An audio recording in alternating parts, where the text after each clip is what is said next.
27শে ফেব্রুয়ারি আমলকি একাদশী পবিত্র আমলা গাছকে সম্মান করে।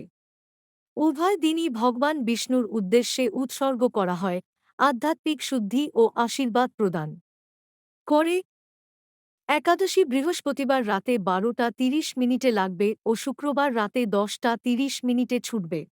আমলকি একাদশী ব্রত কথা ও নিয়ম পৌরাণিক কাহিনী মান্ধাতা নামে এক রাজা ঋষি বশিষ্ঠের পরামর্শে আমলকি একাদশী ব্রত পালন করে সৌভাগ্য ও রাজ্য ফিরে পেয়েছিলেন। এই দিনে উপবাস করলে সমস্ত পাপ দূর হয় এবং বৈকুণ্ঠ প্রাপ্তি ঘটে বলে বিশ্বাস করা হয়।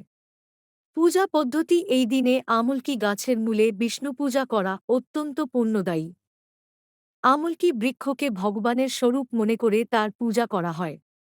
নিয়মাবলী একাদশীর দিন অন্ন, ভাত বর্জন করতে হয়। দিন 28শে ফেব্রুয়ারি 2026 সকালে পারণ উপবাস ভাঙা করতে হবে ও এই ব্রত পালনের মাধ্যমে ভক্তরা আধ্যাত্মিক উন্নতি ও মানসিক শান্তি লাভ করেন বলে হিন্দু ধর্মে বিশ্বাস করা হয়।